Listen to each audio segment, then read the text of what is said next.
Assalamualaikum warahmatullahi wabarakatuh.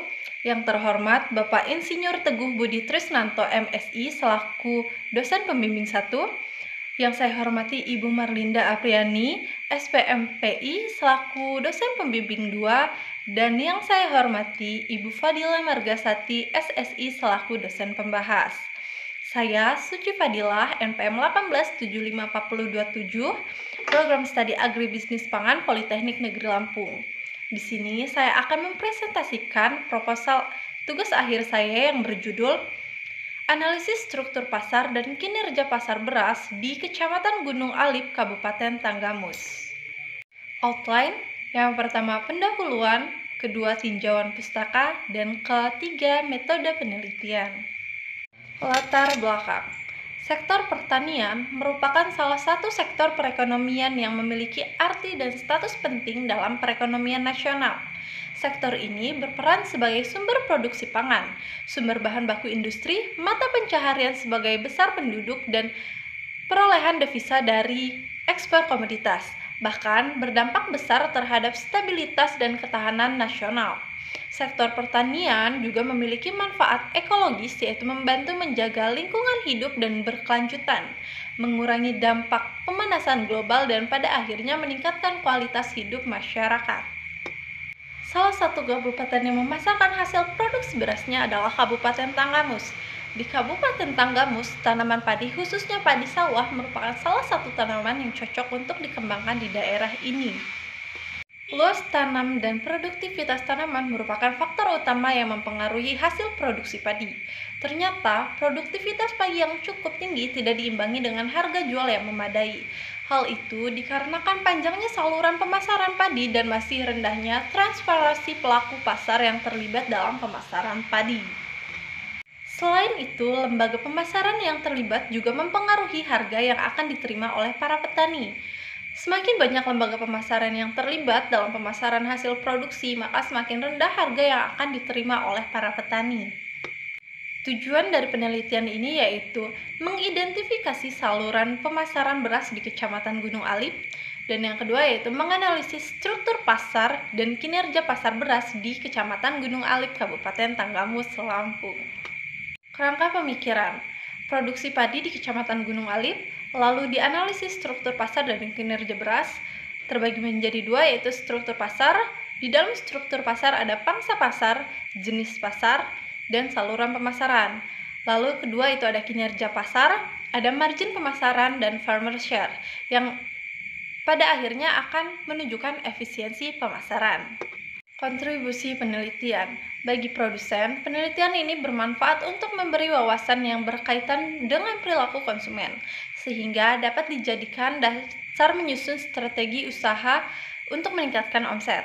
Yang kedua, bagi akademis dan peminat masalah pemasaran, penelitian ini dapat memberikan sumber informasi yang berkaitan dengan perilaku konsumen dan bisa dijadikan referensi untuk penelitian sejenis.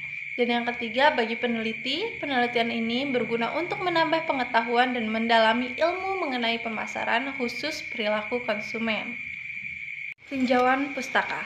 Padi, Oryza sativa diklasifikasikan ke dalam kingdom tumbuhan Magnoliaceae, Liliaceae, Oryza, suku, dan Gramineae. Oryza ada 20 spesies Oryza, tetapi Oryza sativa L dan di Asia dan Oryza glaberrima stout di Afrika dibudidayakan. Beras termasuk dalam genus Oryza dan mencakup sekitar 25 spesies. Padi merupakan salah satu tanaman budidaya terpenting dalam peradaban. Meskipun terutama mengacu pada jenis tanaman budidaya, padi juga digunakan untuk mengacu pada beberapa jenis dari marga yang sama yang bisa disebut sebagai padi liar. Struktur pasar.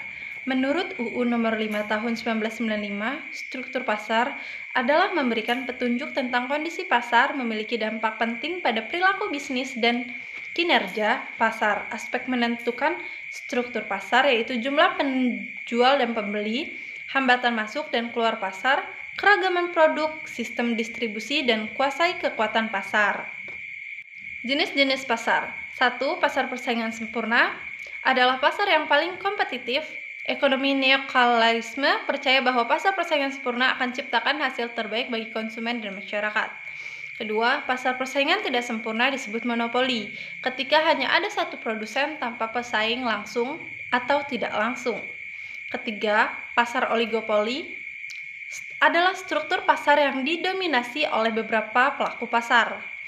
Dan keempat, pasar persaingan monopolistik adalah perusahaan memiliki banyak pesaing tetapi memiliki masing-masing menjual produk yang sedikit berbeda. Saluran pemasaran adalah sekelompok organisasi yang saling bergantung yang berpartisipasi dalam proses penyiapan produk atau jasa untuk konsumsi.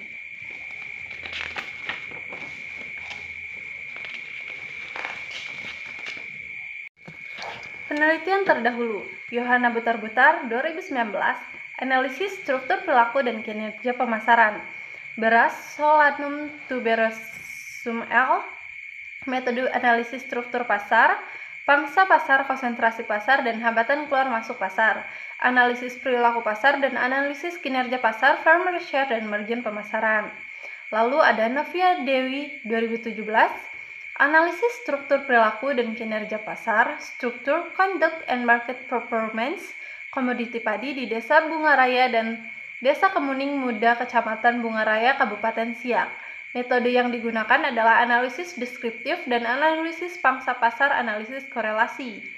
Lalu ada Dwi Yuniarti, 2019, analisis struktur dan perilaku padi pada pemasaran beras organik di Kabupaten Boyolali. Analysis of the structure and conduct of padi organic rice marketing in Boyolali, Regency. Analisis pangsa pasar, market share, perhitungan konsentrasi pasar. Itu metode yang digunakan.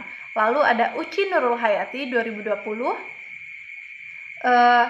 struktur perilaku dan penampilan pasar beras organik di Desa Sumbergopoh. Metodenya analisis pada penelitian ini yaitu menggunakan teknik analisis struktur, conduct, and different SCP. Metode analisis data.